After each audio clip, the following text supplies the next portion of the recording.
Hey, what's up, everybody? What is up, everyone? Let me post in Discord really quick.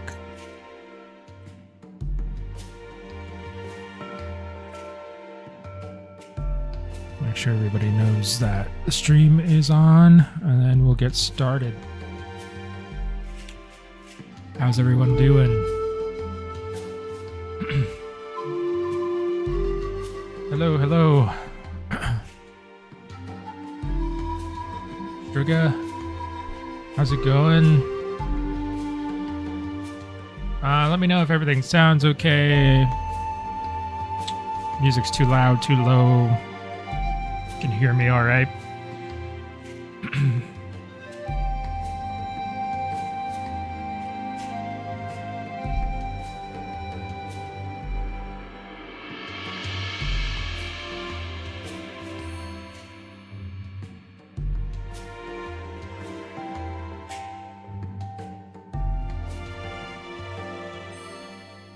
Okay, good.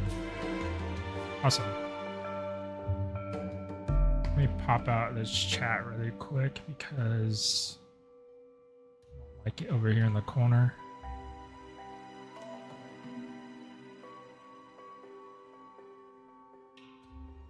I have to keep everything in like the center of my screen, because if it's off to the corner, like my webcam's right here. It's off to the corner, I'm like reading it out of the corner of my eye. It looks like I'm like side-eyeing you guys.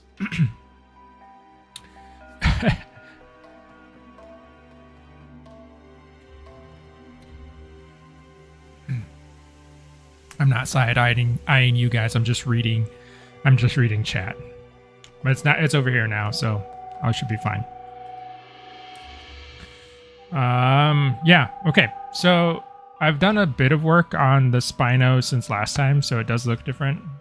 I wish I had saved like a version of where it was last time so I could compare it and like show you guys, but I forgot to do that. So this is where it is right now. I have some notes from Islander that I need to make sure that I'm incorporating. And then we're just kind of refine stuff up more.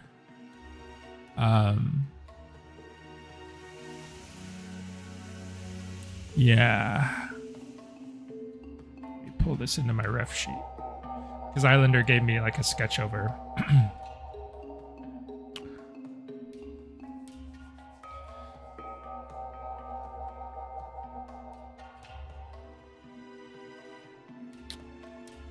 Bun. No, I didn't have a chance actually. I will take a look at that for sure though, because it looks really interesting.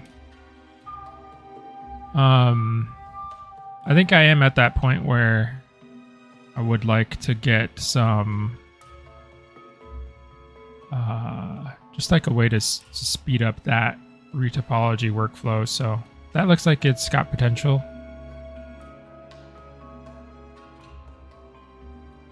So I will check it out.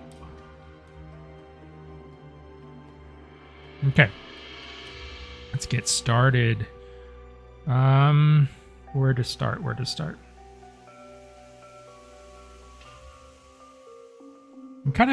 So I was sketching this out, you know, and then it all of a sudden, like I put some gray tones down, and it started to become a painting. So we'll see where we go with it, but you might just see me transform this into a straight up painting of a Spino in side view. Sometimes I find it much easier to paint stuff rather than try and draw it out with lines. So we might go that route. Depends.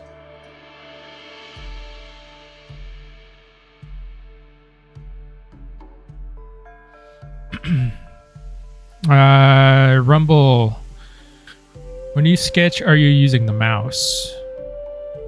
No, I'm not using a mouse. I'm using pen tablet.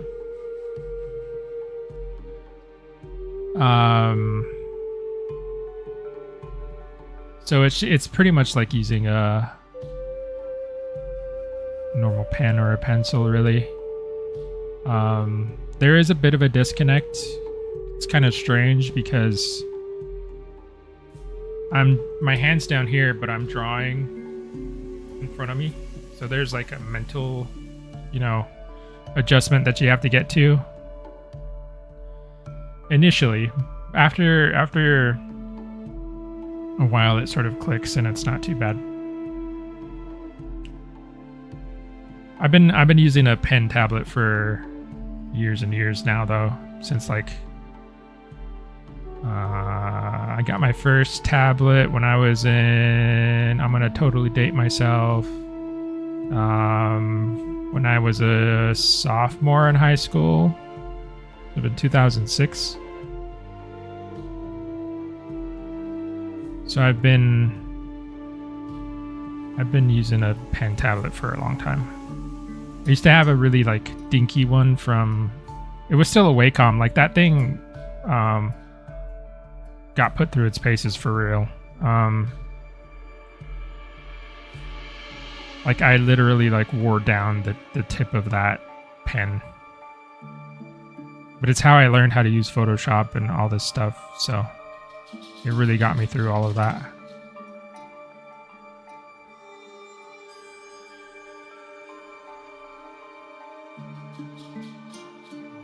But now I use a Wacom Intuos something. I can't remember what model it is. One of the more recent models. I think it's now maybe like a generation behind. But these things like I will say that Wacom products are kind of expensive, but the thing about them is they last like years and years and years. Like I have a Cintiq that I bought in 2013. It still works fine. My wife uses it every day. Before I had this Intuos tablet, I had my first upgraded tablet, and that thing lasted it was like 10 years too with that one. So you kind of pay a lot, but they're pretty durable. They're reliable.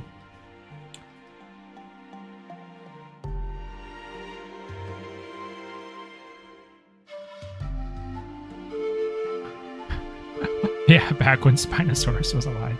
Back when Spinosaurus was like, when it wasn't aquatic and, it had long legs and all that stuff.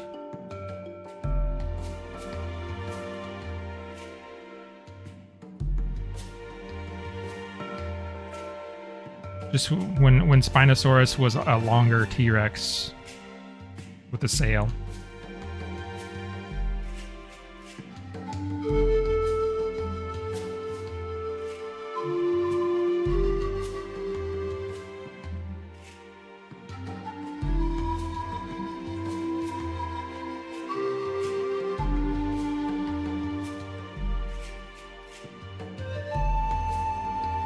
Bun, I've looked into quite a few. I paid for a couple too. Oh, which ones have I done? Retopo Flow, that was one. They haven't all been for retopology though. They've been for different stuff. What's another one that I did? I mean, honestly, I try to go for the free ones first.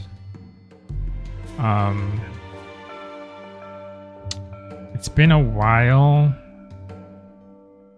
I'm also the type of person that like I tend to use the stock version of whatever software, like with ZBrush. Like I've been using ZBrush for like over 10 years now, and I haven't like customized the UI or like done anything really to it. I just use the vanilla stuff, Some people are really into like optimizing like everything, which is cool. I just kind of, I don't know, it doesn't bother me to just stick with the regular stuff, I guess. But I'd have to check about all the zebra, the Blender add-ons that I use. Because like I do use them, but it's kind of infrequent, you know, like I don't, that's one of the reasons why I kind of fall off a lot of them. Like I'll try them and then they're cool and all, but like I just don't really use them super regularly. So they just don't get used and I forget about them. It's definitely a use it or lose it sort of scenario with me.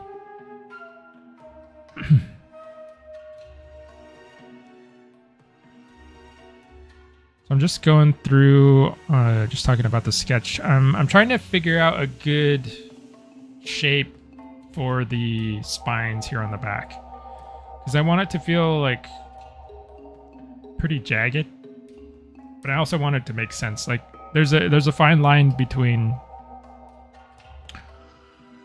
making it look, you know, I want it to look strong, aggressive, intimidating, all that stuff, but also with a degree of naturalism to it. Like I don't want it to just look like a monster, because I could go like crazy like this and stuff, right? But I think that's a little bit, it'll start looking cheesy. So I want to get a nice flow that feels right in between, like on the border of being too like monster-y, but and then, you know, kind of nudging it out of the normal sort of safe Spino reconstruction, but not going super dragon or anything.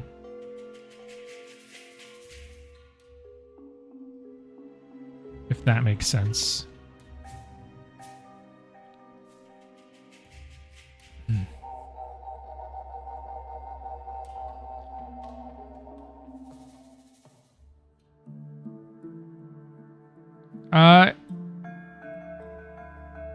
Bun possibly. I can't guarantee anything.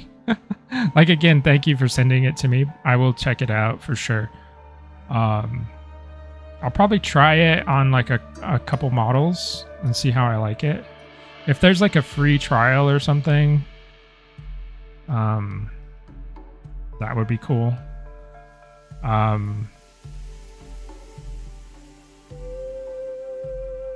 Like I don't mind paying for the because I highly doubt it's a lot, right?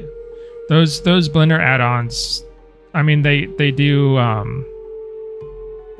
they rarely have like super high prices for their subscriptions or whatever. So I don't mind like paying a little bit of money to try something out. It's not too big a deal.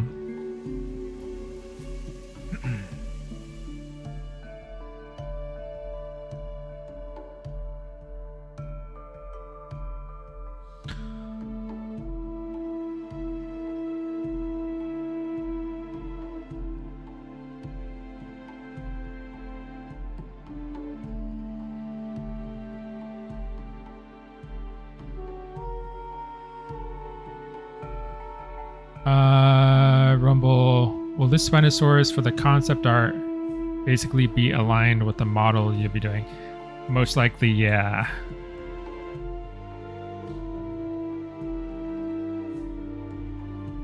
Which is why I'm kind of taking my time on it and making sure that we're happy with it. I'm gonna try and implement some of these changes that I think Islander wanted the leg to be longer. I did make it a bit longer, but I think he wants it even more. So,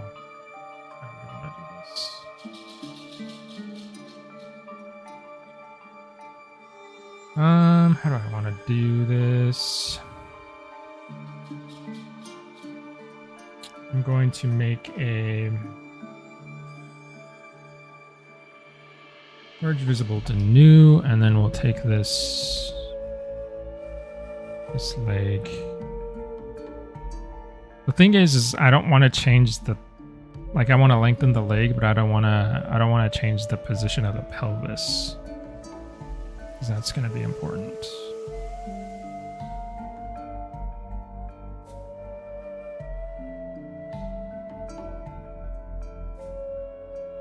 And then we'll transform this.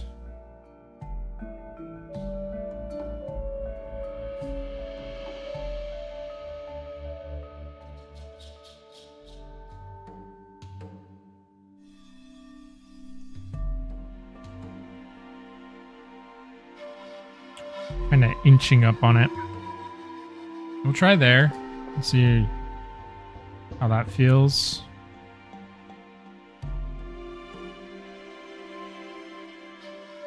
I'll be honest, I am a little bit nervous about extending the leg.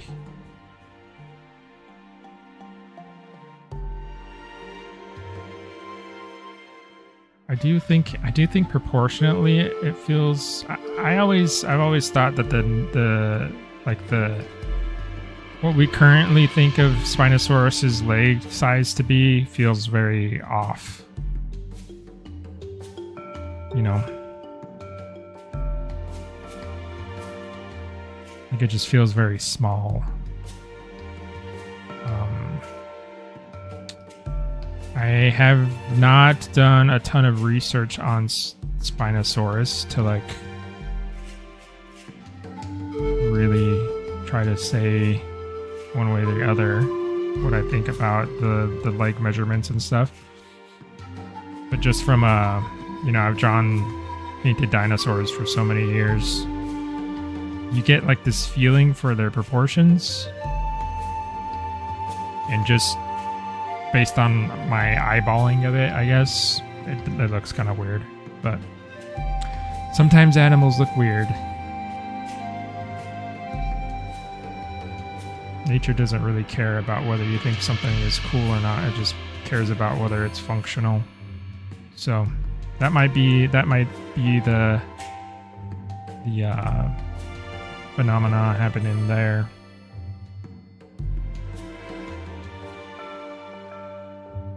I don't know, maybe everyone has that sort of thing with their dinosaurs.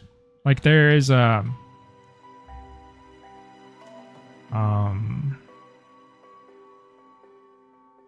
don't know, maybe you get used to seeing a dinosaur a certain way, and then when they learn new stuff about it and it turns out what you thought about it wasn't really correct, then it's kind of like, it's a little bit heartbreaking, I guess, right? It's like learning, the tooth fairy isn't real or stuff like that, That's what I would compare it to. And then you just have to like get used to the new version of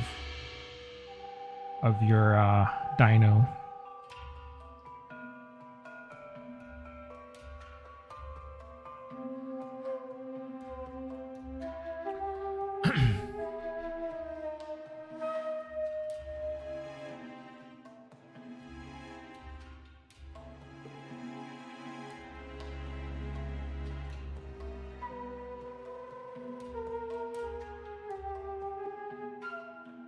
No, we won't go to Lesia.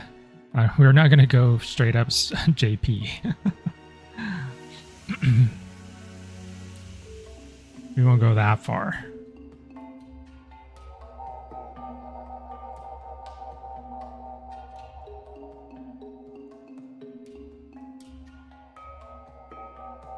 I mean, I do have a soft spot for the JP3 Spino.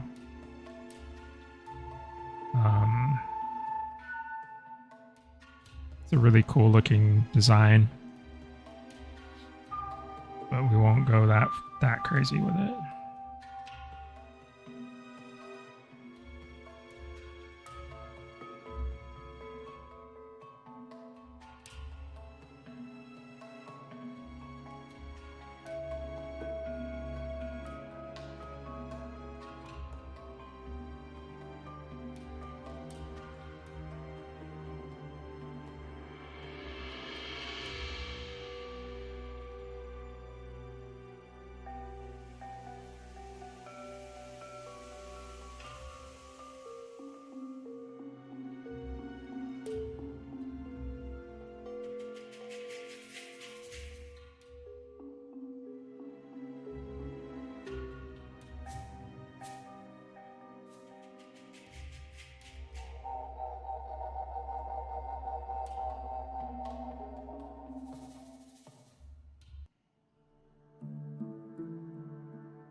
to fix his back leg too, because I changed the size. So now it looks like he has one short leg back there. Get rid of that.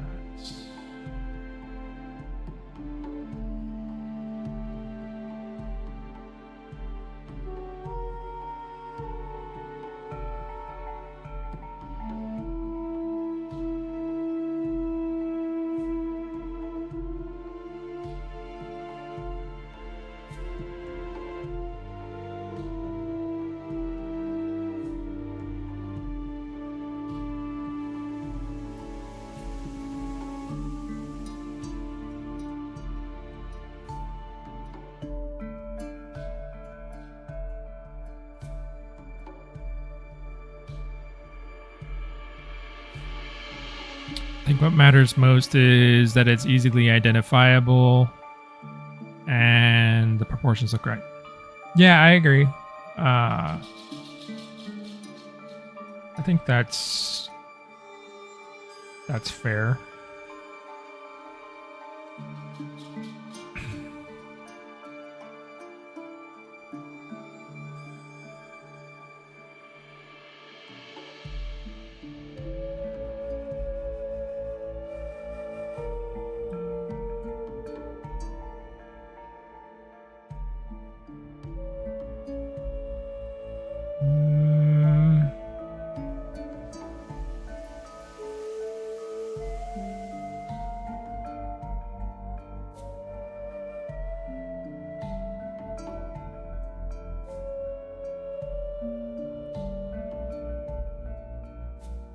So I am gonna spend some time like trying to figure out where the wrinkles and stuff are on him, and like what types of skin texture he has in certain areas. I'm gonna try and make this like a pretty thorough study of the animal, because I have to paint it. And the one thing that I don't want to do is like, I don't want to have to design and paint at the same time, you know? I don't really like to juggle multiple like stages of the creative process at once. This is really simple because he's flat, you know, he's like static in a neutral pose. We're only seeing one side. He's not like jumping or running or like lunging at anything. I don't have to think about perspective and lighting and color and all this stuff right now. I can just focus on the design. Later on, you know, once the design is solid, totally, you know, we're going to make a nice dynamic illustration for the game, but right now I'm just trying to be as detailed as I can for future me to have an easier time.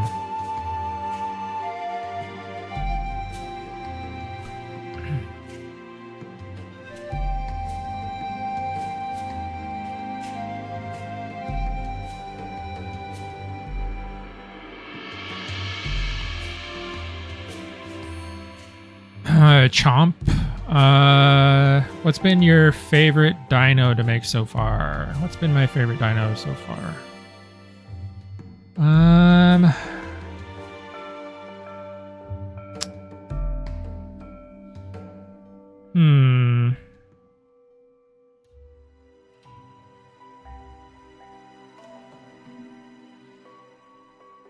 I think the Purosaurus has been the funnest so far. So I've worked on it's the first model that I think I was like totally, because the Eocarcharia was like a redesign. I guess the Tyrannosaurus was one that I totally did from start to finish. Oh no, actually that one was kind of a redesign as well. So I think the Peru was like the first one that I did for the game that was just like totally the vision I had for it from start to finish, right? I worked on the Dryo Coelophysis. I've done some other concepts for other stuff too. But yeah, that one's been the funnest so far. I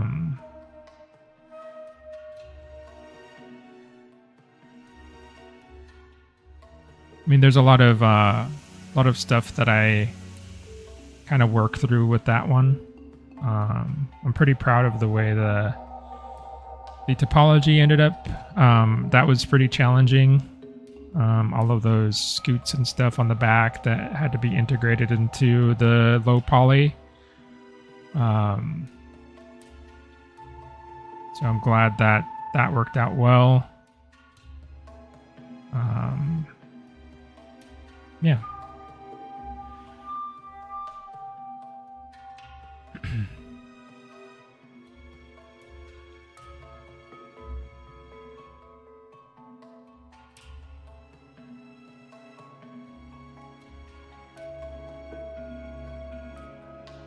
Yeah, the Tropio is going to be fun too.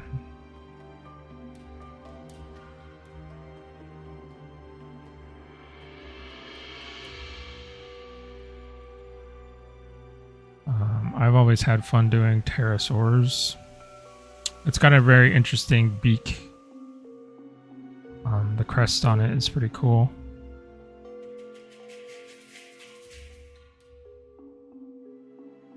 The thing that's going to be interesting about Tropio is the pycnofibers, or like the feather covering on him.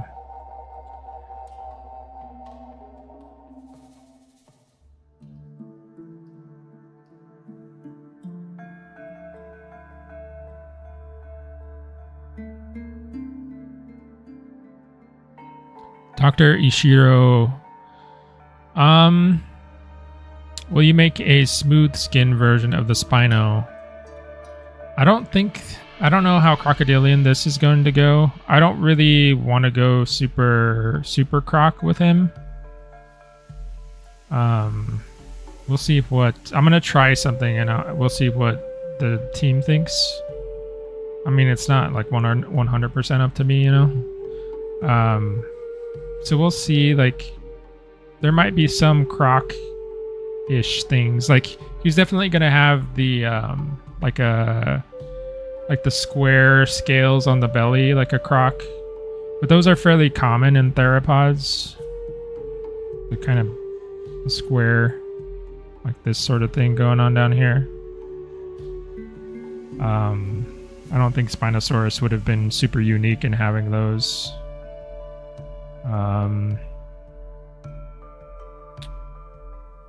The majority of his body is going to be those smaller scales, like very tiny scales, I think. He might have some ornamental scales on his sides and stuff. I'm going to figure out what those are. But I don't know. Like, I get why people make the comparison between Spinosaurus and Crocs a lot. But I've never been a big fan of, like, straight up putting crocodile scoots on a Spino.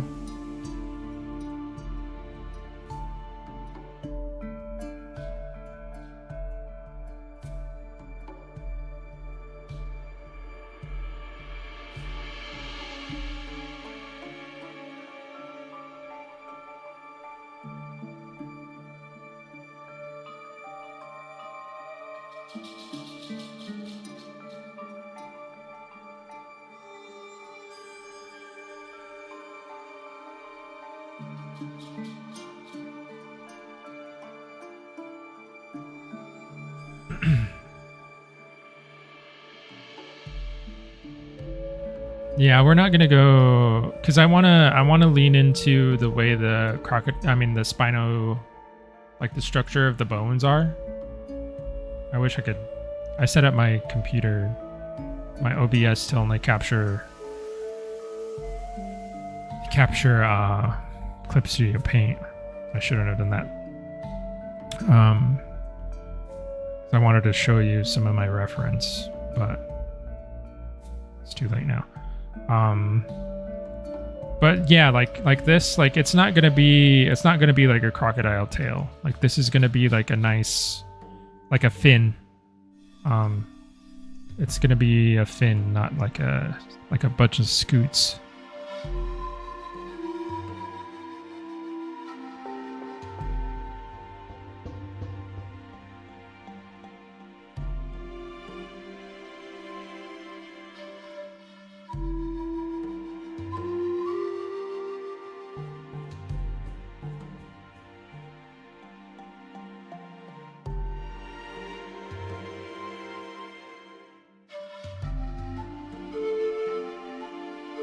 More like, what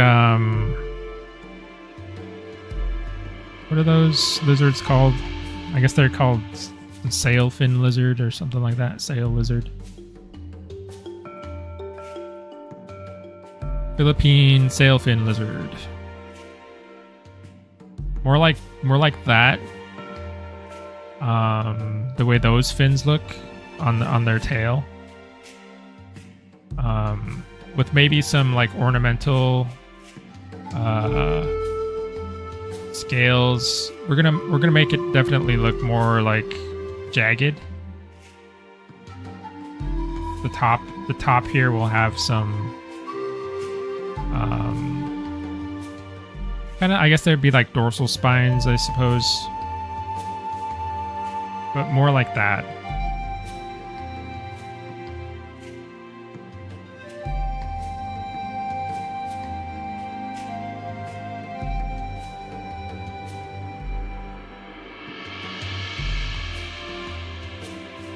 At least that's what I would try to pitch.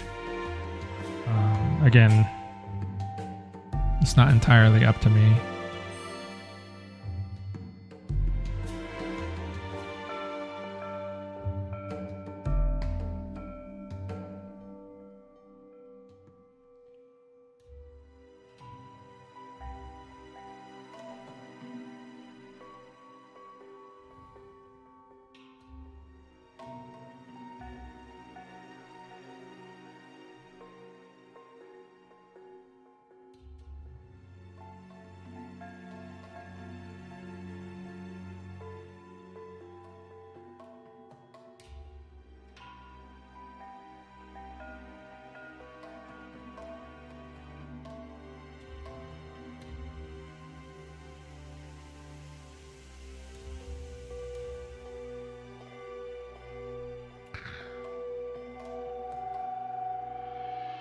Basilisk lizards have some of that as well, Dr. Isho.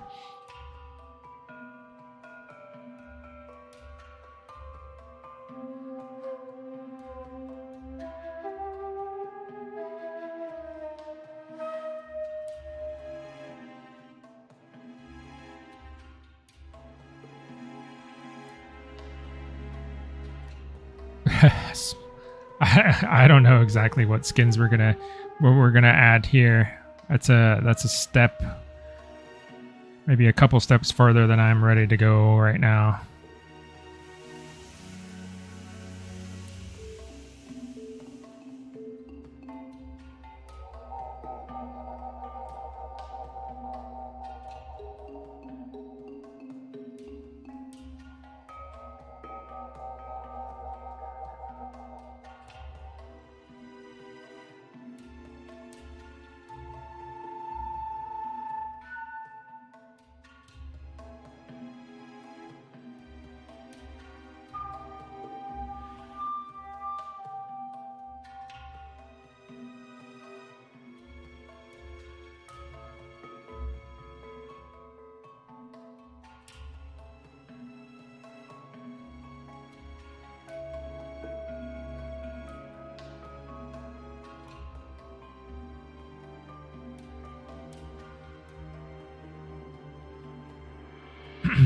Thank you. Thank you, Ishiro.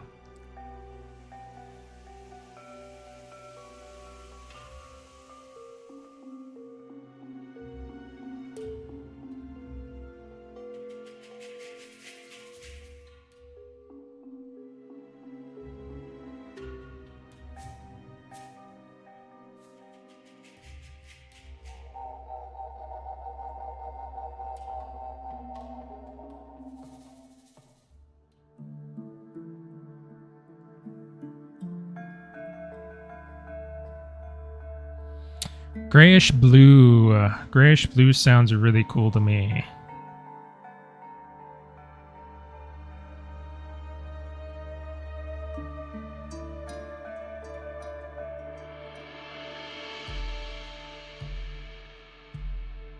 I mean, I'm not gonna lie, I do love me some colorful dinos. Not so colorful that they look like, you know, ridiculous, but I definitely have a tendency because I really liked studying color theory when I was in college. That's actually one of my favorite things to study about art. So I like applying that to dinos. You know, and I don't know. It's very easy to make like a brown or gray dinosaur, you know, skin. It's not that hard. But we've seen all kinds of that stuff, right? I mean, I don't know. I just feel like it is very safe. Sometimes you want to be safe. Sometimes that's a good thing. But sometimes, you know, safe can be boring. So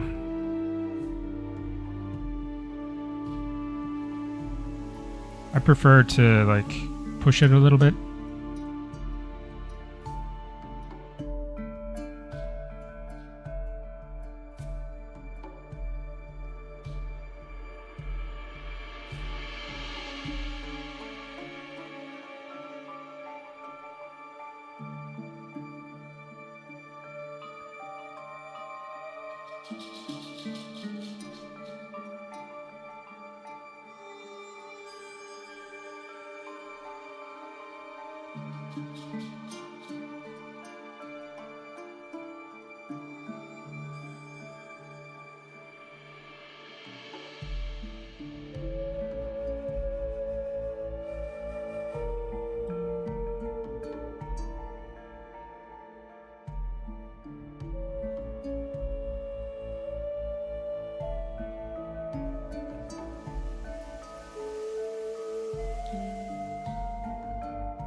Do I know how many dinos are out of concept and being worked on?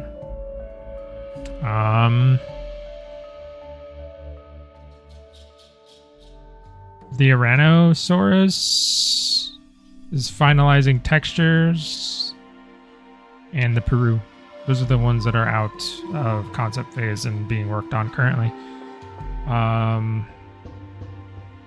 Yeah.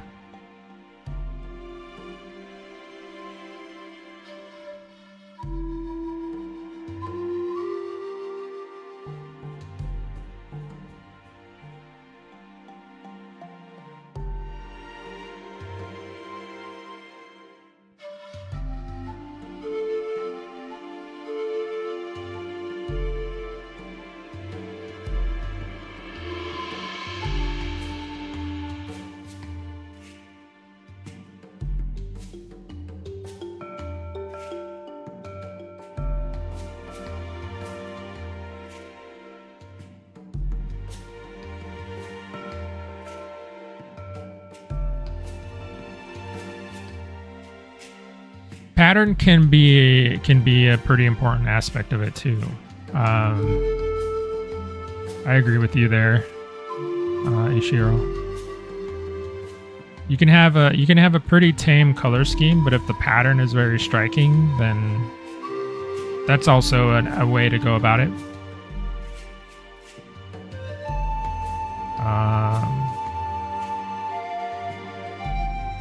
Yeah, it's definitely a factor.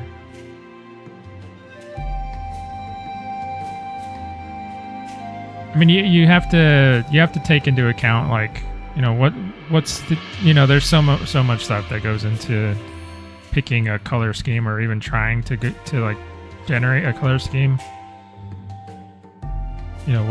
what's the project for. You would, if you're doing it for a museum versus a video game, your approach is probably going to be much different.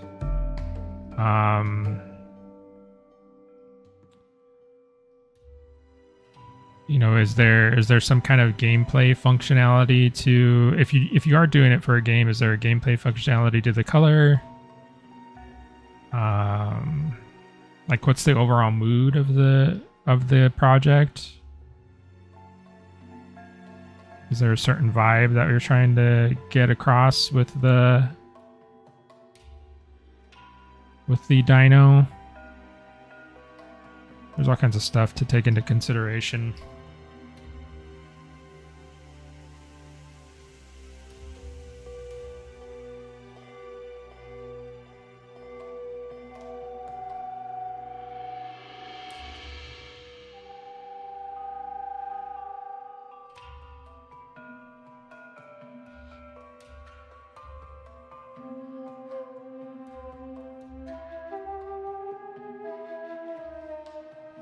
Do I like to traditionally draw Rumble? Yeah. I kind of go through phases, like I'll go through these phases where I really want to jump into my sketchbook and just use pens and pencils and do everything traditionally, and then sometimes it's just maybe it's just the ease of access. Like I'll go to the traditional and then I'll be like, well, man, I really wish I could copy this onto a different layer or something. And then it's that sort of like convenience aspect that kind of pushes me back towards digital stuff. It's kind of, yeah, it just bounces back and forth all the time.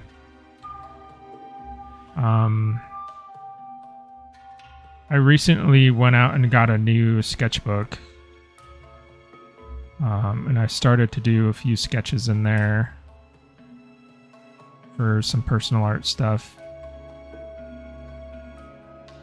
When I do draw traditionally, I like drawing with pen. Ballpoint pen is my favorite. But I also like, I think they're called ink liners or whatever, the felt tip pens.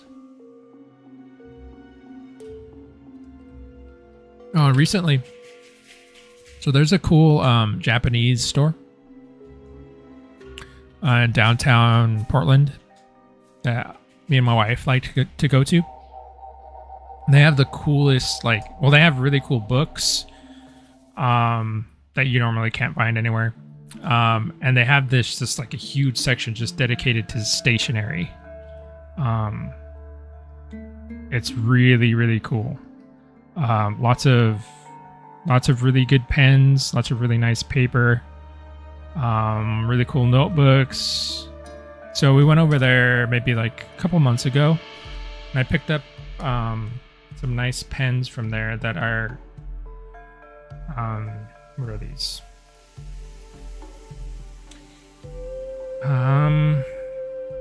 They're Uniball, but they're really nice. Like I usually can't find these. You'd have to order them on like Amazon or something. But they were there, and I got a few different sizes. And it's just a ballpoint pen, but the ink is waterproof, and the pen tips are different sizes. Like one is really super fine, and then I got 3 different others so I can have like different line weights. I got a really nice white gel pen too, because sometimes I like sketching on toned paper. I like I'm doing it right here. Like the paper's not white, it's gray. So you can go darker or you can go lighter. And if you want to go lighter with pen, you either need to have like a gel pen like this white one here. This is a really good one because it's really opaque and you can add really nice highlights onto things. Or you would need to do something like gouache. Gouache is really nice too, but I don't really like to I don't really like to bring like my watercolor pens and stuff with me. I'm kind of too lazy for that stuff.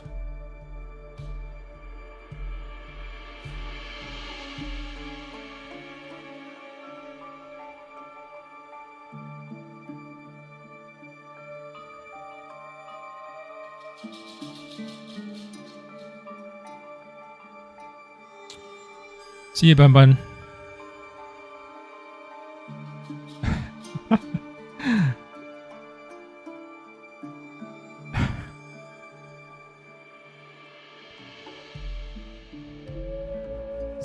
Let's see. My art consists of watching you do art. You might try to draw your own mud crab, Small John. I think it would be rewarding.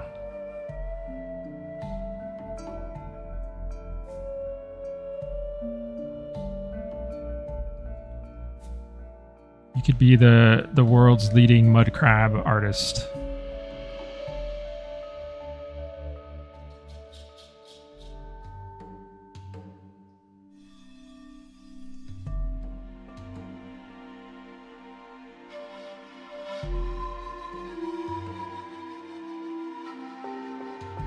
Maybe I should just, I don't know. I'm going along these spines like one by one. Maybe I should just like lock in a flow that I think might work and then refine it from there. That way I'm not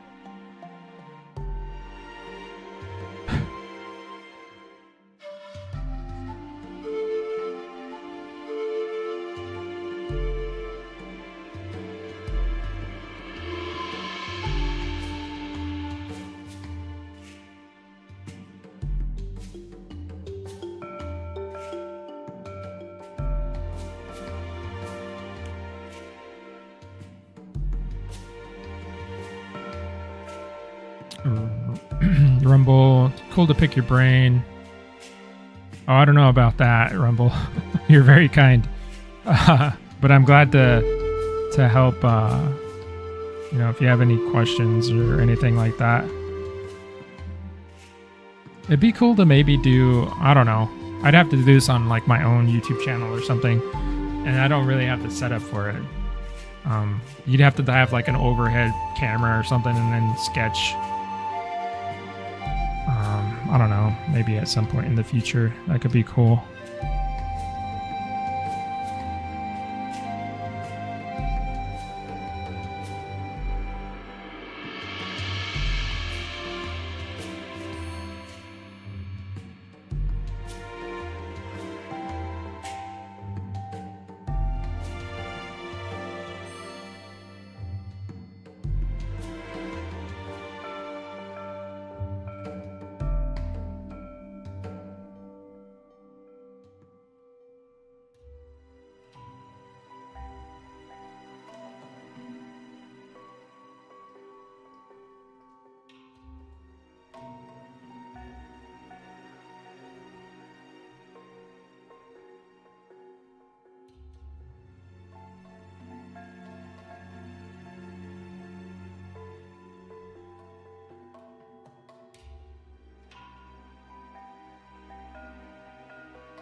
That store I was talking about is a pretty dangerous place for me though, because I usually spend way too much money in there. Like last time, so I bought these pens, bought a new sketchbook, then I also bought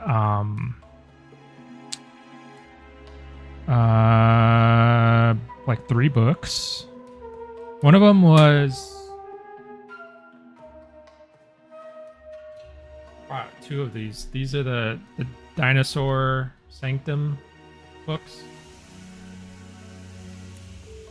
Those are pretty fun. And then I bought some art books that are really cool from there. I got one for Elden Ring. And I got one for... Elden Ring has like 4 art books, which is ridiculous. So I only bought one of them. Otherwise, I would have spent like, I don't know, $200 just on all of the whole series.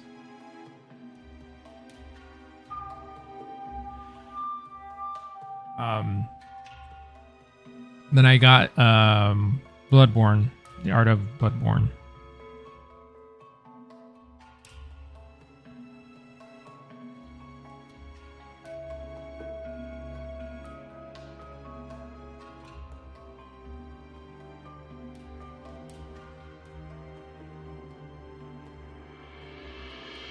And like in the past, I've gotten a lot of art books from that store.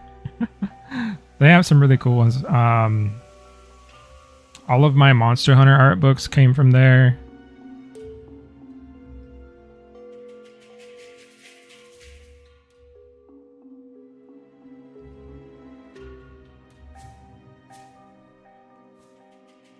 I wish they sold... I mean, they do sell some card games there. I mean, they definitely sell like Pokemon and some of that stuff. They don't sell Digimon cards though.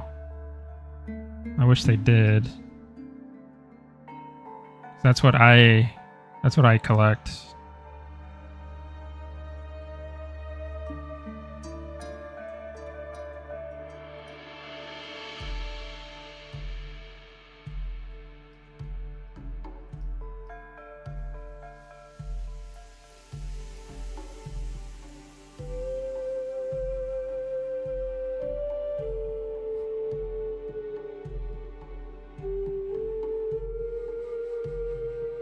First grader art books.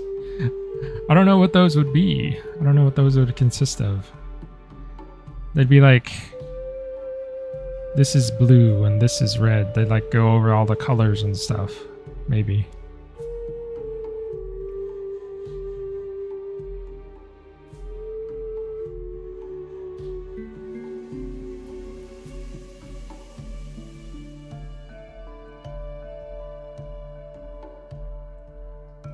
So I like this texture that's happening on the sail and stuff. I really like this effect here.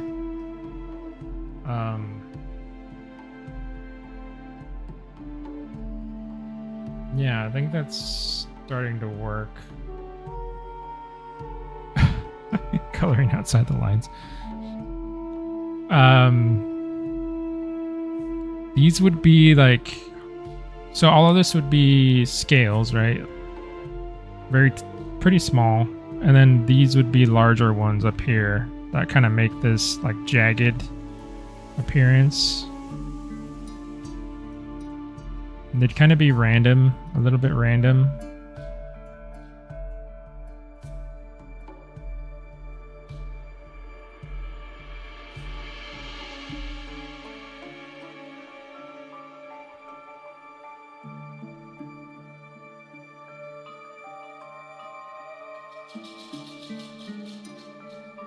Stuff like this is cool. If you look at it in silhouette, I think it gives it a lot of character. It feels like, you know, kind of torn up and stuff, but in an interesting way, not like damaged. Although you could probably do some cool stuff with damage on the sail and stuff. I don't know if that's a thing in the game. Like if you could tear like a piece of the tail or something.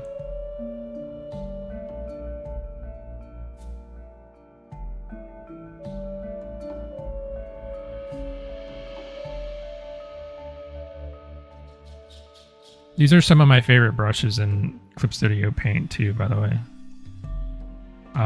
These watercolor brushes are really nice to work with. Lurky, how's it going? Good to see you.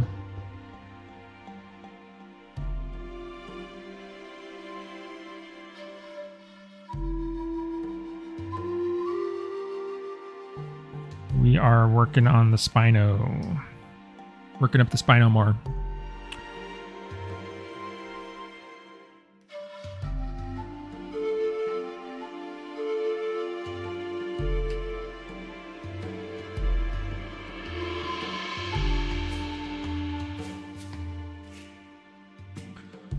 So that's working. Where can I jump to?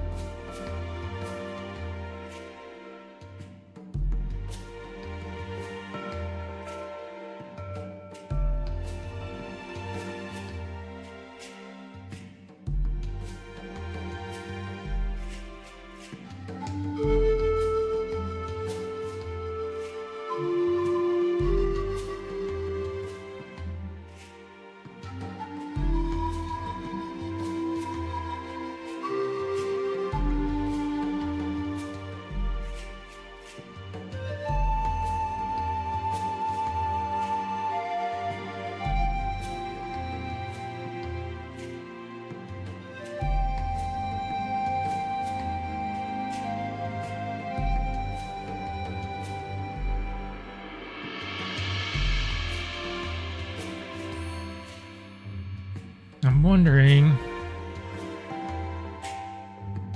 I mean, we could try it. I don't know if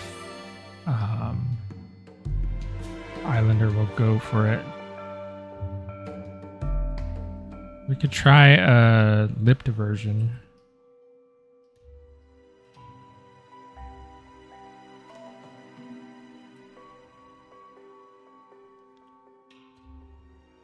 Just to see what it looks like.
Semi-lips.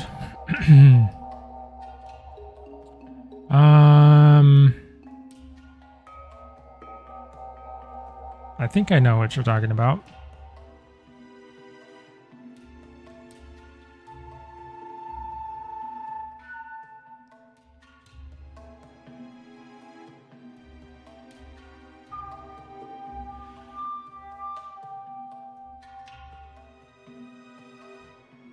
I mean, I actually don't hate the way a Spinosaurus looks with lips.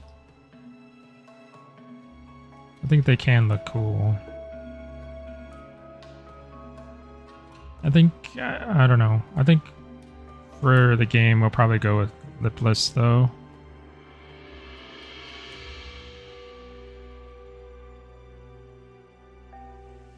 I think of all the dinosaurs that are out there, like theropods, a lipless Spinosaurus probably makes the most sense, considering its lifestyle.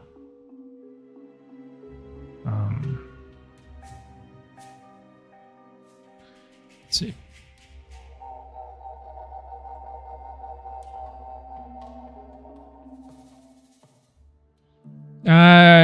It's gonna. Let's see. Kazodi. It's gonna be more.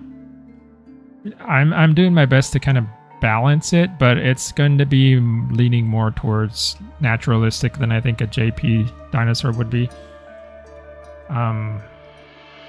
As you can see, I mean, this is pretty much a naturalistic Spinosaurus, in terms of like the overall reconstruction. The only difference is that I scaled the hind leg up more. That's really the major difference.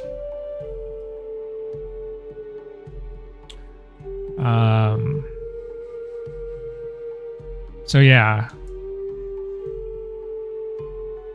I mean, I also love Jurassic Park Spinosaurus, but I don't know. Jurassic Park is Jurassic Park, you know. It's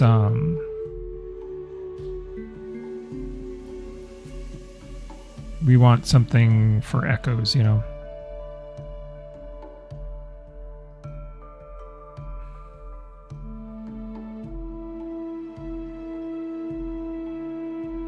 I don't know. I like that too.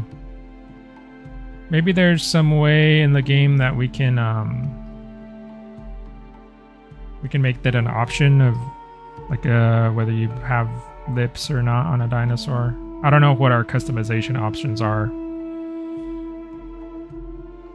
but that would be kind of cool.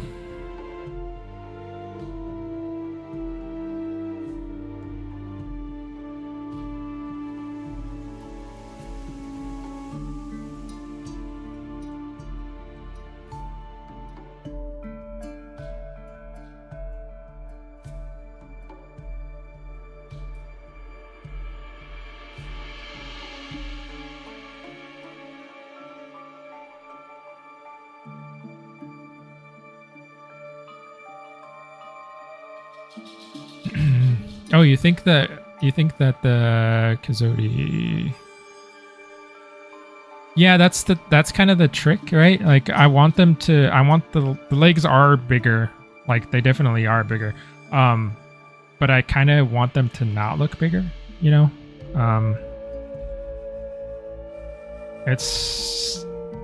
I'm hoping it kind of goes under the radar a little bit. But they are bigger.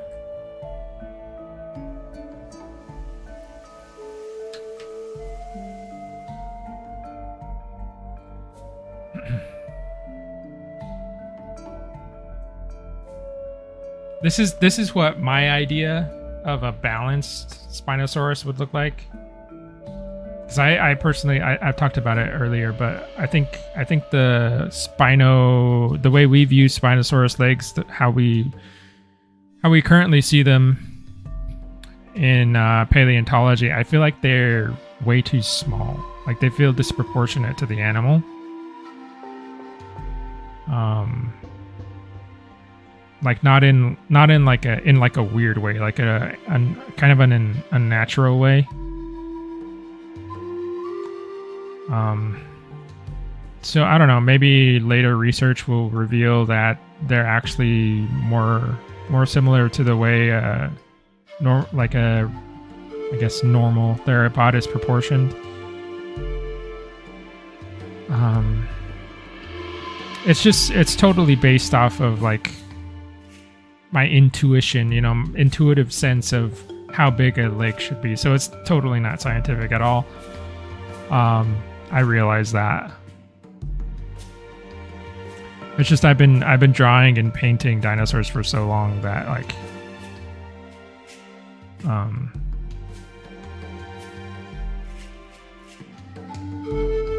it kind of just looks off.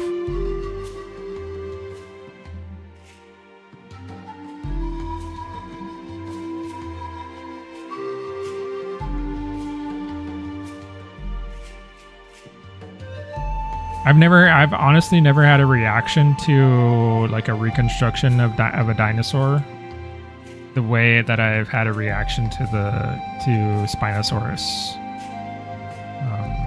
Not to the degree that I've had it with Spinosaurus.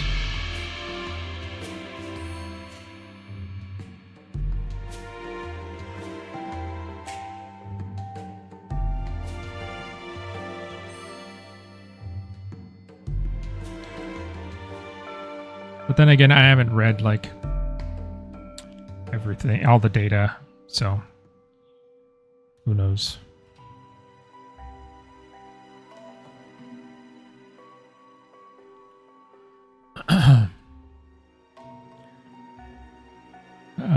Connor, how's it going?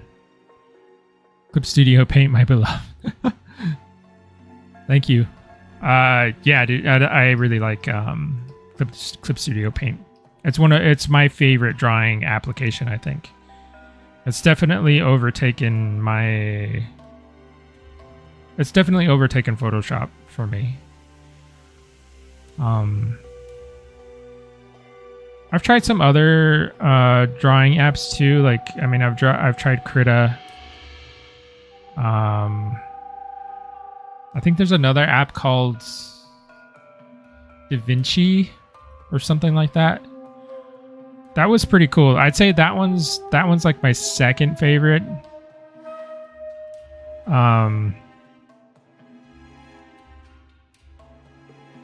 Yeah, this is really good. I like Clip Studio a lot.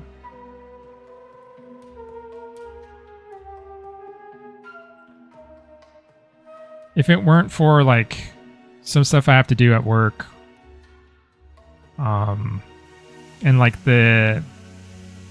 some of the like photo manipulation stuff that Photoshop offers, I don't think I'd touch Photoshop. I'm kind of over Photoshop, to be honest.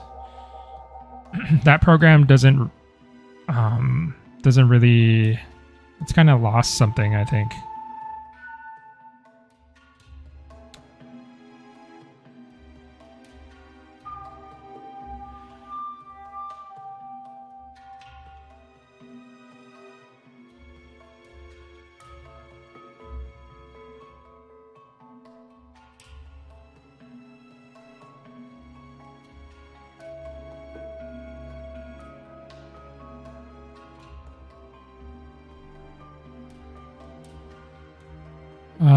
Kazodi, it would be interesting if you took inspiration from POT when it comes to customization. Yeah, I'm not familiar enough with the way Path of Titans does stuff.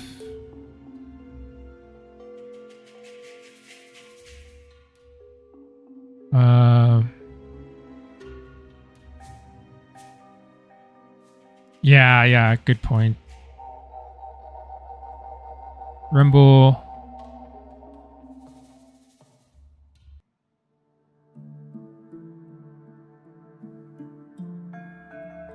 Yeah, I'd agree with you, Rumble. Like, I think there's a lot about the animal we still don't know, and there's probably a lot more going to change.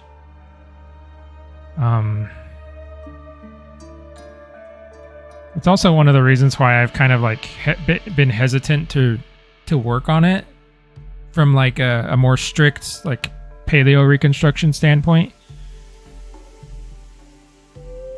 Just because I know it's probably going to change, so it's like, I don't know.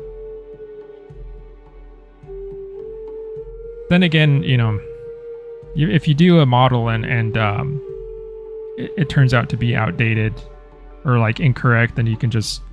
That's one thing that I wish more people online would like kind of realize is like,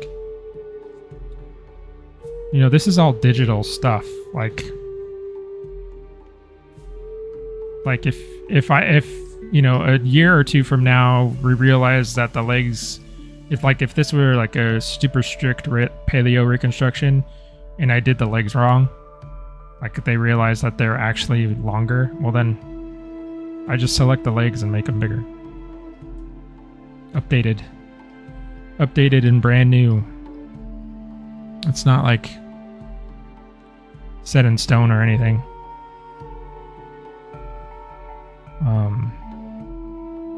I think a lot of people online, they can kind of treat you like they like you got one shot to get it right.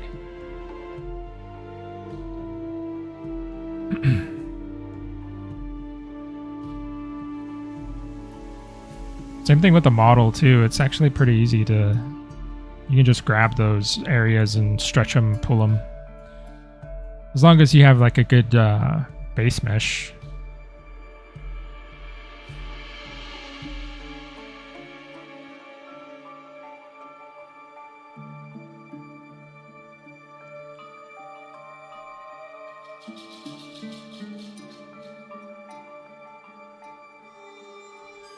Photoshop got cheap and greedy. Yeah, it just doesn't feel the same, Rumble.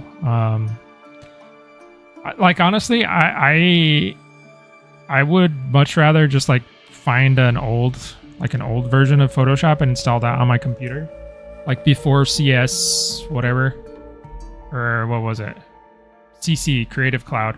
So like CS5, CS6. Did they get up to CS6? I don't remember.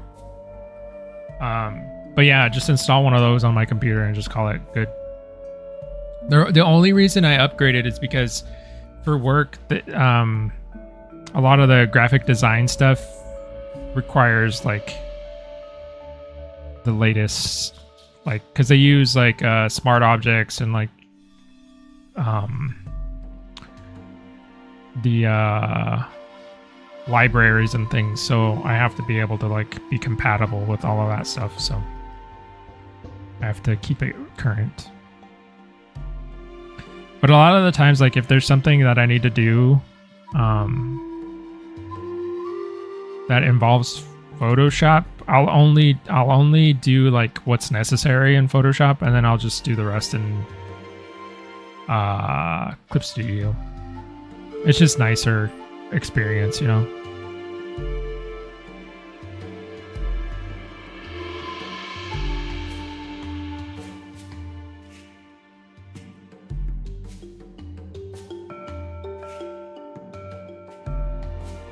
For me, at least. I mean, I'm sure there's people who still swear by Photoshop. I mean, it was the place where I first learned how to digital paint and stuff, so there's that nostalgia factor there, but that'll only take you so far.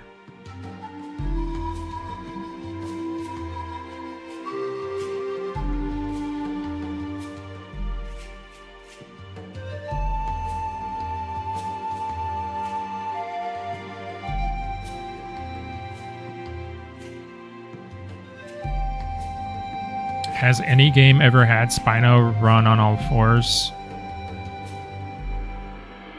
Hey, thanks for the 5.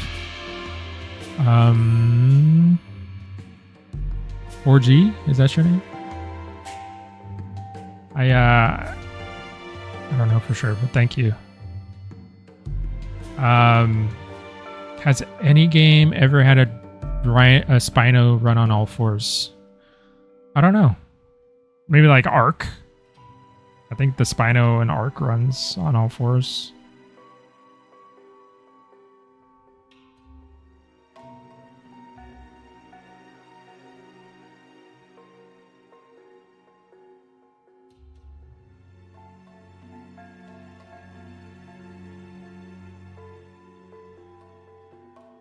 Yeah, I think that's the only one I can think of.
Kazodi, we talked about that before. I don't know. Like I said, you could probably do a mod where you play as a mud crab. If we end up having a mud crab in the game.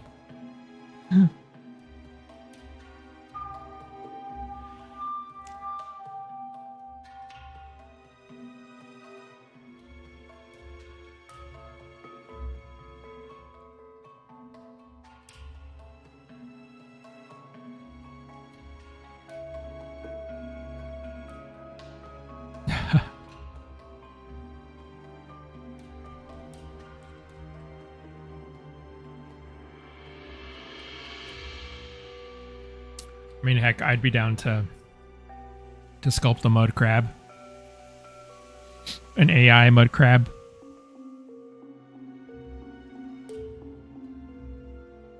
They're, I mean, they are cool animals, I think.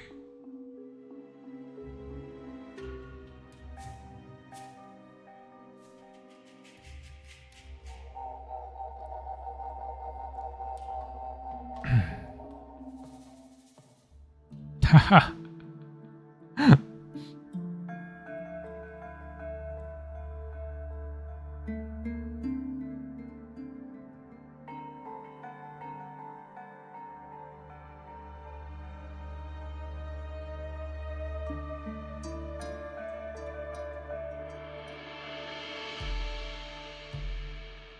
I think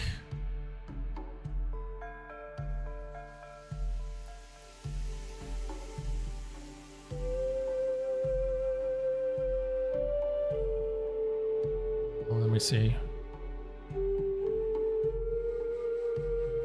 I am trying to find my notes. Where are my notes?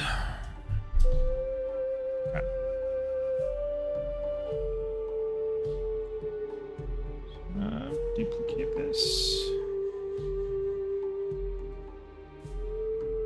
This is one of my favorite things about Clip Studio too. I think I might have mentioned that before, but this like liquefy without having to go into the filter menu is pretty cool.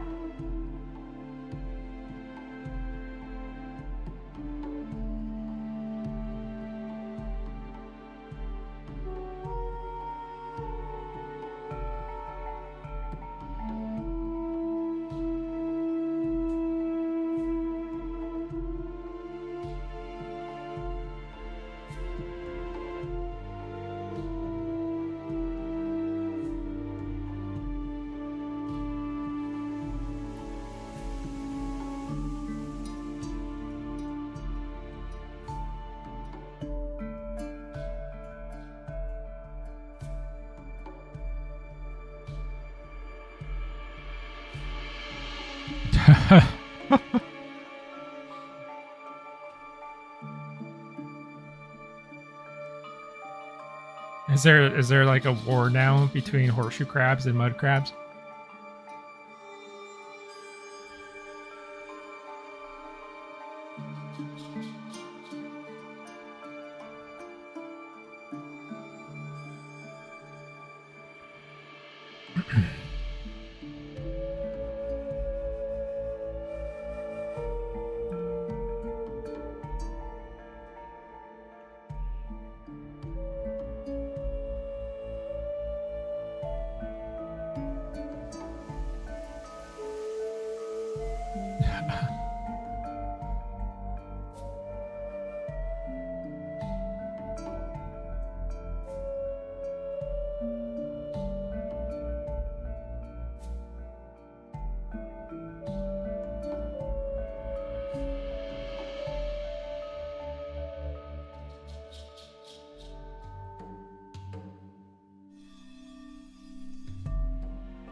Have I seen the new dinosaur movie, Primitive War? No, I haven't.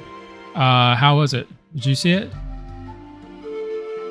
I haven't seen, like, to be honest, I didn't even see Jurassic Park or Jurassic World, whatever it is. I don't know what the new one's called. I haven't seen that one either.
I'm thinking about it. I don't know. Maybe this weekend I might check it out. I'm super. I guess I'm just picky at this point. I haven't gone to the theater in a long time. Well, that's not true. I went to go see Superman. But like as far as like a dinosaur movie, like I haven't seen any of the newer Jurassic Worlds. I didn't see that. I think there was a movie called like 65 or something. There was another like people get stranded in the past or something, or on like an alternative Earth. I can't remember what it's called exactly, but I didn't see that one. Yeah, I'm kind of, I don't know. I might be too much of a dinosaur snob.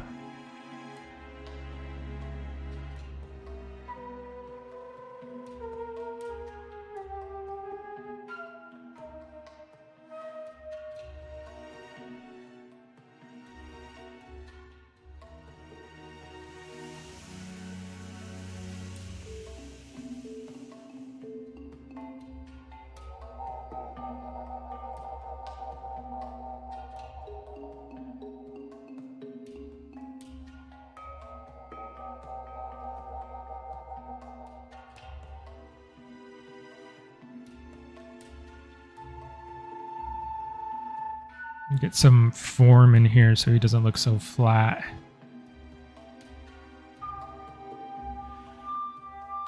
Get some muscle structure going on.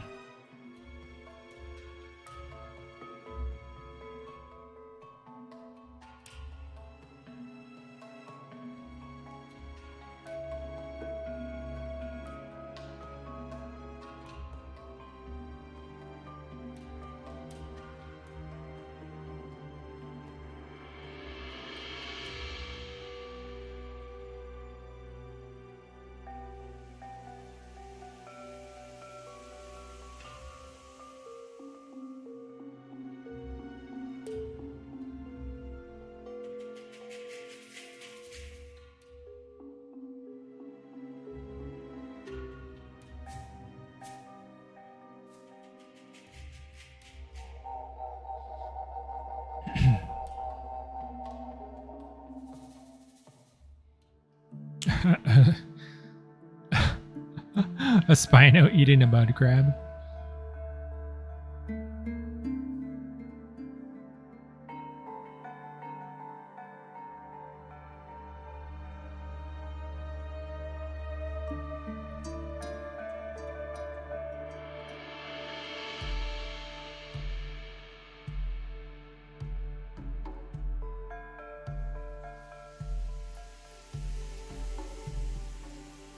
Alright, I need to work on... I should try to close its mouth to check what it looks like there, too. I'm getting sidetracked, though. I wanted to add some form here.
Just giving some dimension to the back there.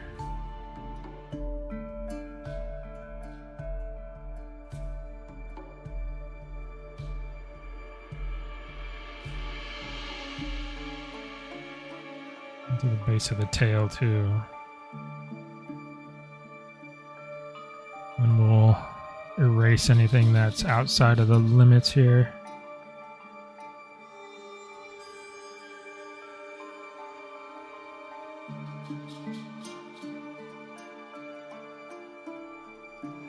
Okay.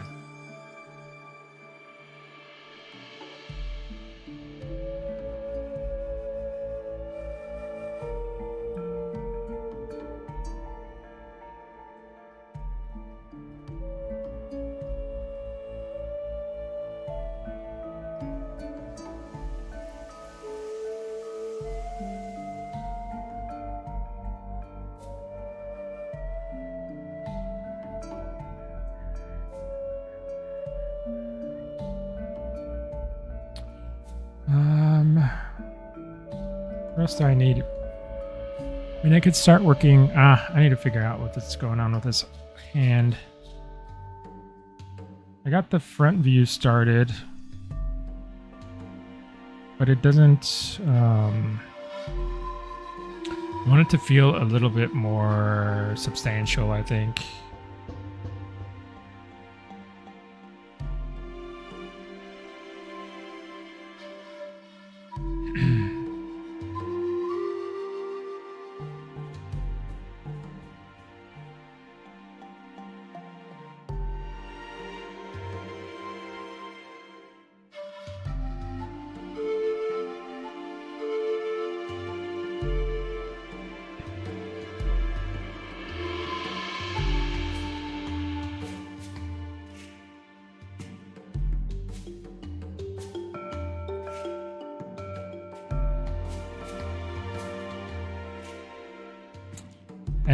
Any ETA on the tech demo?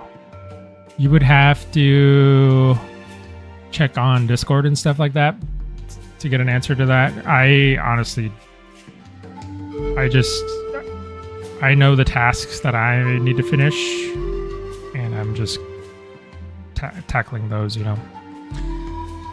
I'm not necessarily the right guy to be giving you that answer.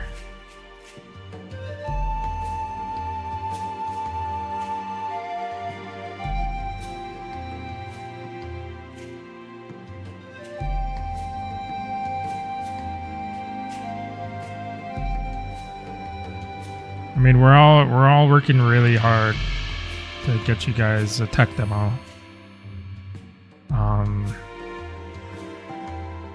We want people to play the game, you know, as soon as possible. But yeah, there's a lot of stuff to deal with, so we appreciate the excitement. We appreciate the interest. We hope you guys will keep up to date with all the developments and stuff. Come to these live streams. The more that people like kind of understand how much time it goes into making games, I think, I don't know, I think the better the industry will be overall. I think there can be a lot of toxicity built up over like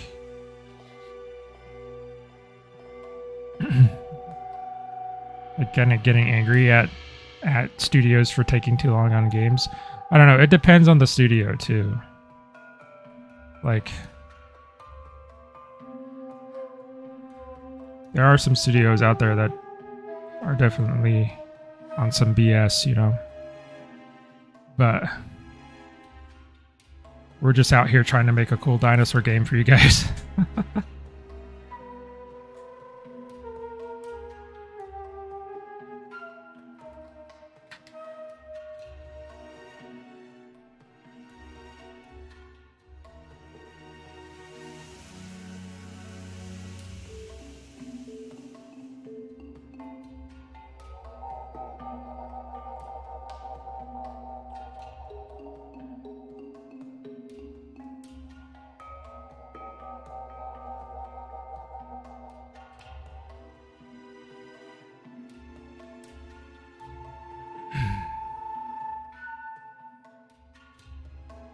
Rumble, thank you.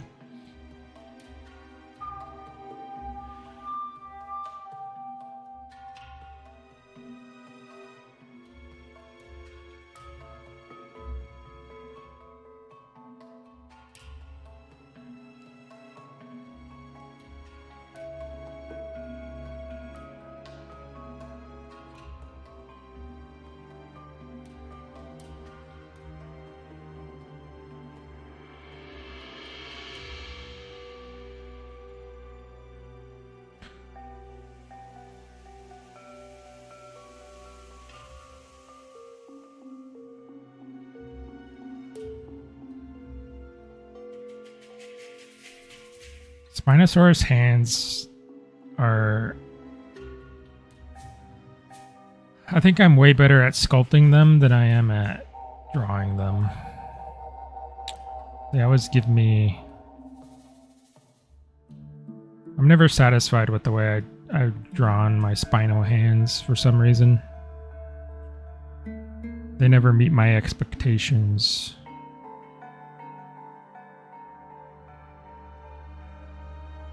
We'll try our best with this here.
You know what I should do? I don't know how the stream's gonna react to this though.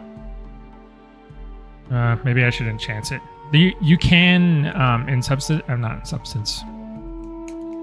In Clip Studio, you can double your window. Like you can make a new. You can duplicate your viewport basically. One of the reasons I mean I keep zooming out like this because I want to see the overall. The overall design. What can I do? There we go. That works.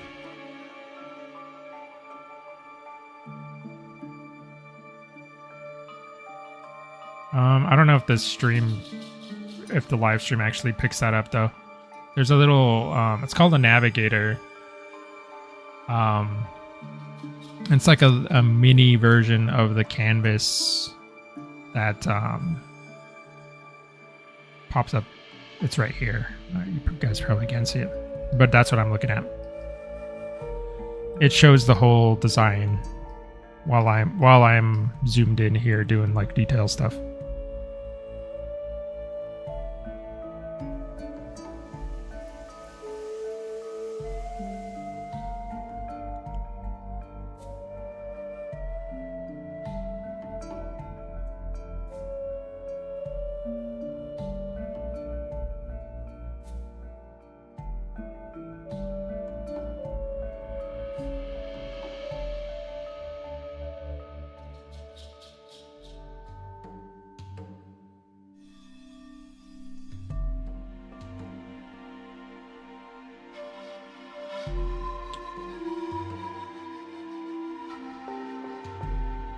Eric, as far as the anatomy goes, I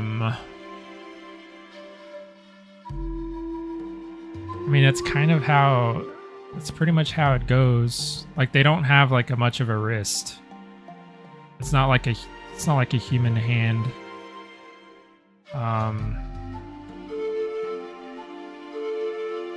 Wonder if I can copy. I don't know if I can copy a reference in here right now. But yeah, they've got their radius and ulna. Those go straight into the metacarpals. And then it's like straight into the fingers. They don't have like a big transition area like we would.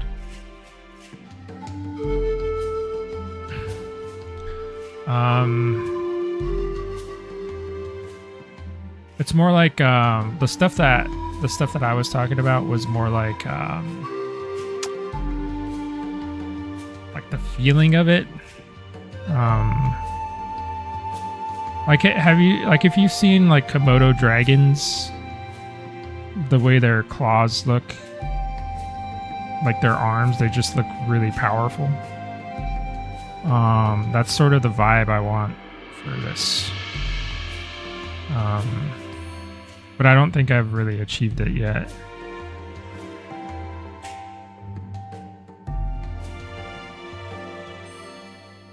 I'll work at it.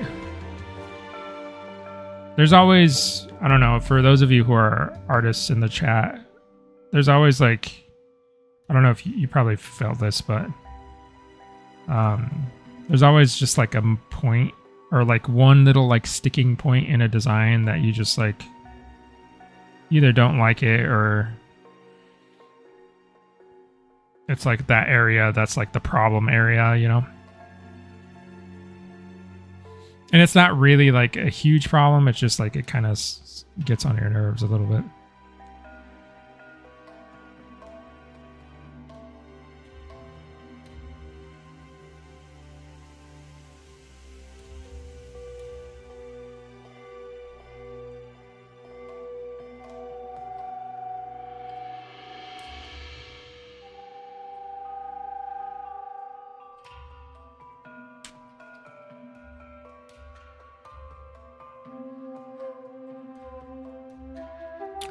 I mean, you're probably right. Nostalgia.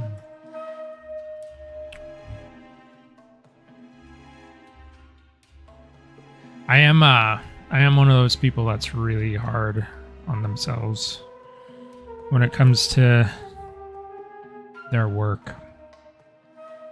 I mean, I feel like I've gotten better about it.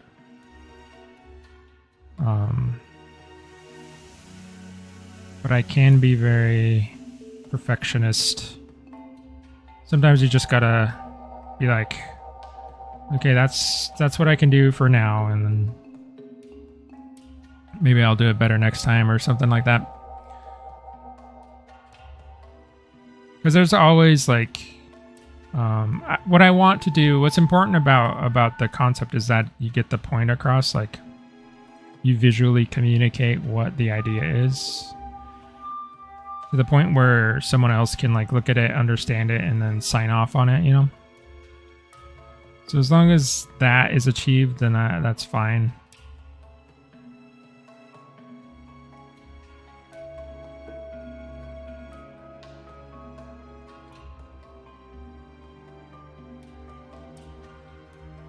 I'm gonna try to close the mouth because I want a version. I want to show what the mouth looks like closed, so we can make sure that it's working properly.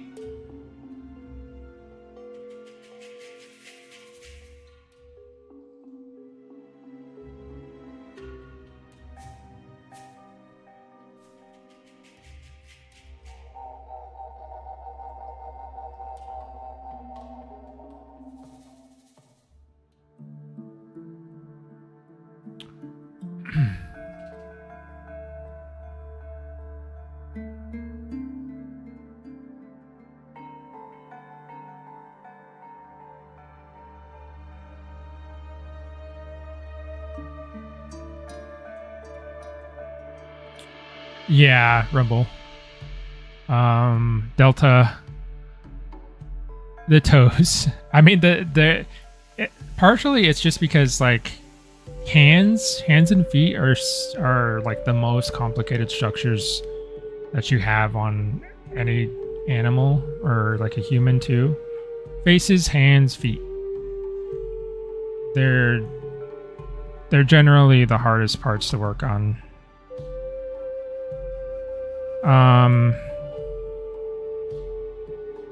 Theropod feet are like one of my favorite areas to work on just because there's a lot going on there. Like with all the scales and the claws and stuff, they look really cool. But it's also oftentimes it's one of the hardest parts for me too. Like, because I want them to look very realistic. Like I always want them to look like emu or cassowary feet. Like with like all of that detail in there, but it takes a while to get that all in.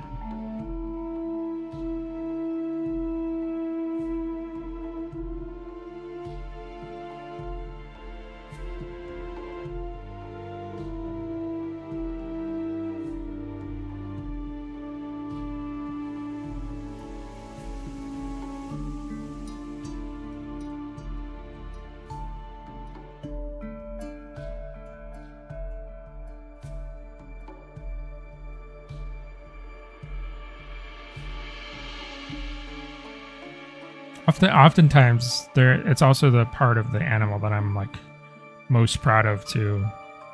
Like the hardest part, once you like overcome it and get it where you want it.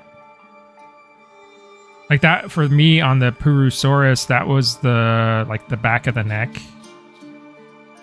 with all the osteoderms on there. That was that area for me.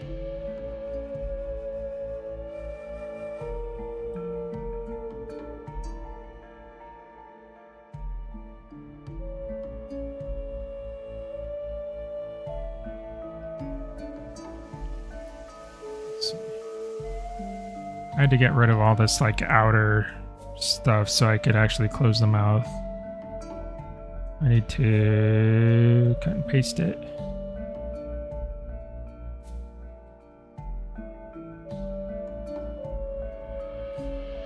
Thank you, Nostalgia. I appreciate it.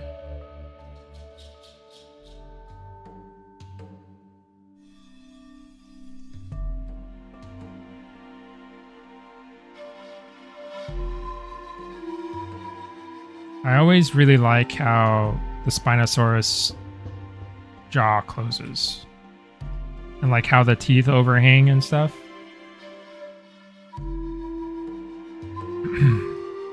I think it looks really cool when like it happens in pterosaurs too. Pterosaurs and like lots of marine reptiles, like when their jaws close and their teeth like interlock perfectly.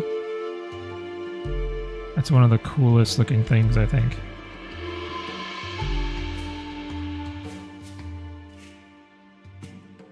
Lots of plesiosaurs have that stuff going on.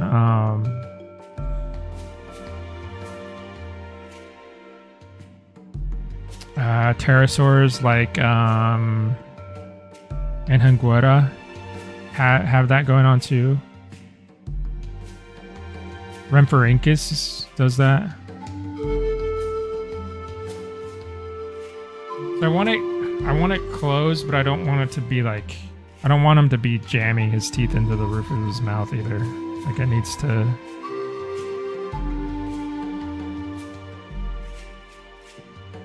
Something like that.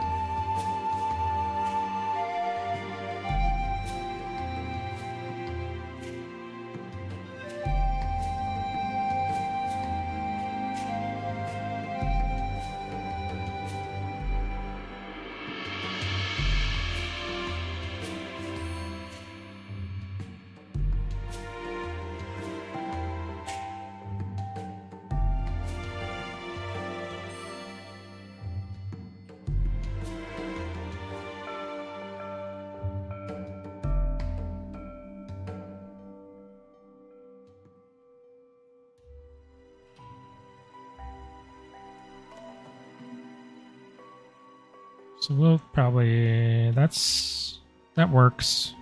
I mean, I need to refine like the shadows and stuff where it overlaps. Let me see if I can do that in a fairly quickish way.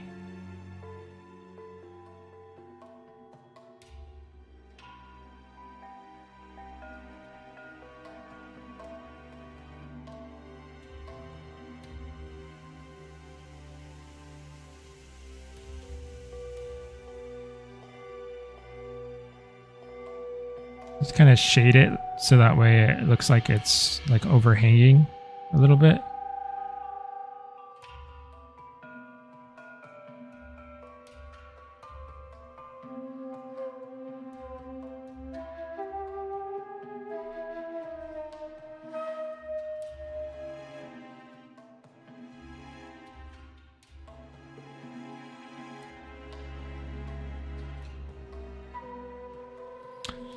Ceratopsian heads. Ceratopsians are really cool. I really like doing the scales on Ceratopsian heads. Oh, you'll get there for sure. It's just about not letting, especially if you're doing it digitally, you can always like save out a layer or something and kind of try multiple times. But as long as you're like preserving your underlying forms and you're not letting the texture overtake the form, you'll be fine.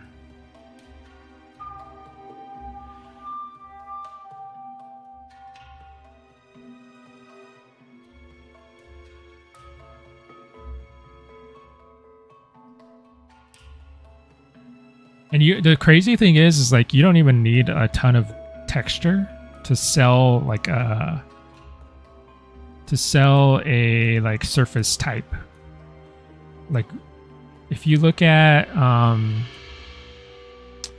who's really good at texture stuff? If you look at a lot of other professional artists and the way they indicate, it's better to indicate texture than to actually like go for it and like actually detail out like every scale or every little piece of fur or whatever it is. A lot of times it's just better to indicate it than to like actually go for it. And yeah, it actually doesn't take too much to do that. Like it's really about manipulating the light in certain areas, especially where like things turn their form.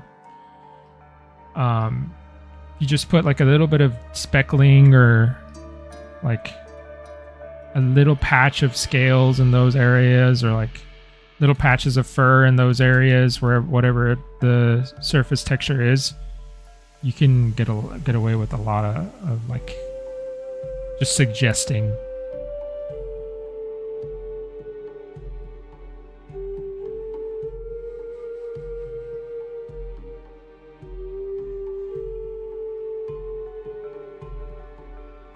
So we got that quick study there.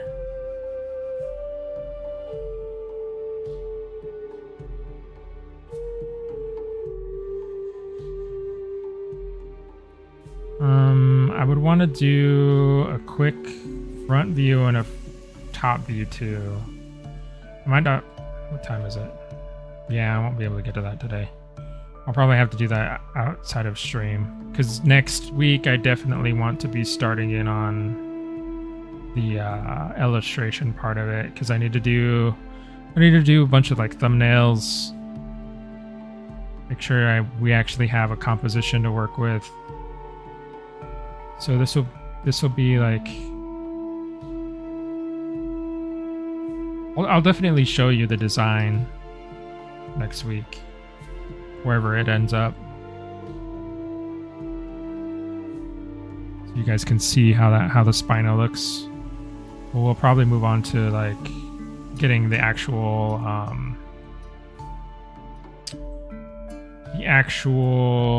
composition figured out next time.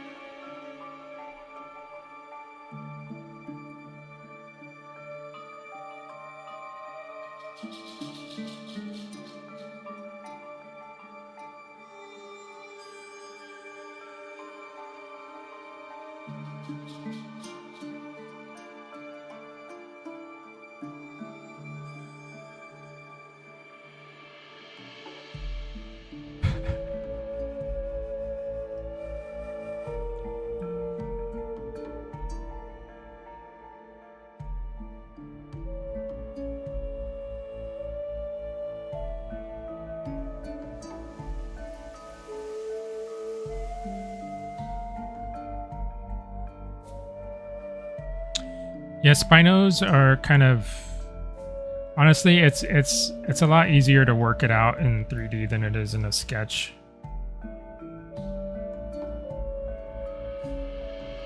There's some stuff that I just prefer to like leave to 3D than try and like indicate it in a sketch.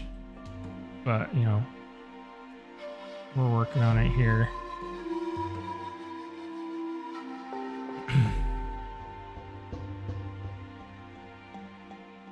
But they do sort of, they kind of interlock, like kind of loosely. They're not perfectly like locked together. The lower jaw teeth will sort of pop out, not pop out, but like rest in here very neatly.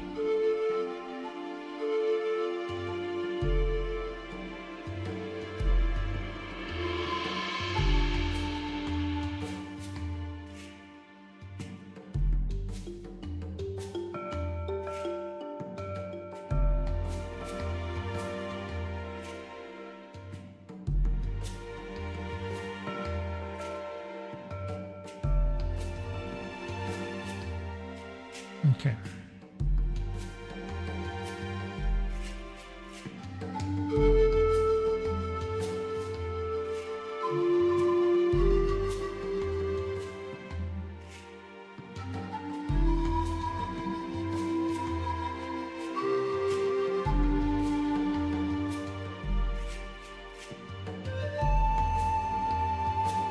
I'm just getting caught up on chat because I don't know, my chat's quit updating for a second. But we were talking about the teeth. Yeah, these will sit. These ones on the bottom will kind of sit out here a little bit more. I've indicated them like they're like underneath, but they really shouldn't be. And these ones will kind of alternate.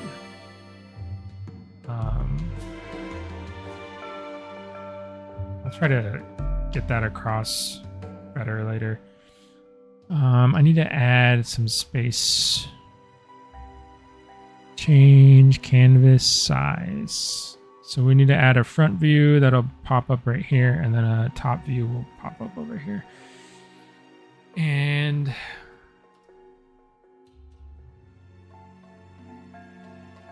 that should be all. I mean, I need to add more like skin detail just to make sure that I know what's going on in here.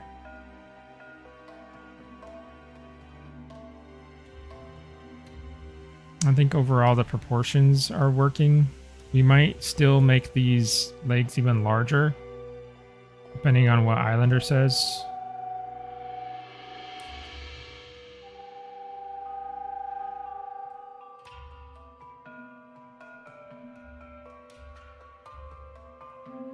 Then maybe, I don't know.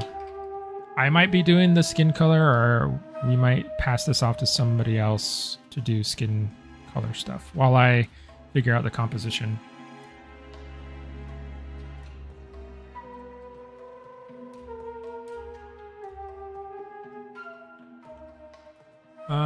Are you partial to croc-like scales on the stomach? I'm probably going to do like a mix. Like on the belly area here, will probably be more like square, kind of croc-like I've indicated here. But then up on the neck, it'll be more like small, sort of regular basement scales. Same on the tail. Maybe I might have some croc kind of scales like here on the base, and then it'll fade. I think that might be how I'll do it.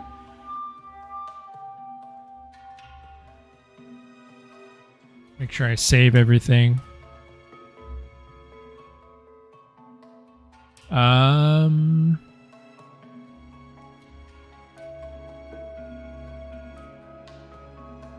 Yeah, thank you guys for being here. It's about time to wrap everything up. But yeah, we'll be back here on Saturday morning. I'll have a stream where I'll be working on the Purosaurus. We're going to work on the first skin for that one on Saturday. And then next week, Wednesday, same time, I'll do another stream on the Spino stuff, Spino composition and illustration and all that stuff. So we'll just keep it moving, keep developing stuff, and keep pressing forward. Why not a 24-hour stream? Dude, I don't know if I would be able to survive one of those. I think I would crash so hard. Like I've done like, not streams, but I've done like, you know, just trying to get to a deadline done and like doing all-nighters and stuff like that for like for freelance work. I think I've totally burnt myself out on that stuff. It's Pacific Standard Time, so I'm on the West Coast in the US. So 9 a.m. on Saturday, and then 6 p.m. on Wednesday. So if you guys want to join, come hang out, come and check out the Peru skin and the illustration that I'll be working on Wednesday. Yeah. Sorry, Max. We'll have more. We'll have more Saturday and Wednesday. Okay. Thanks again, everybody. I'll see you next week or on the weekend. Bye bye.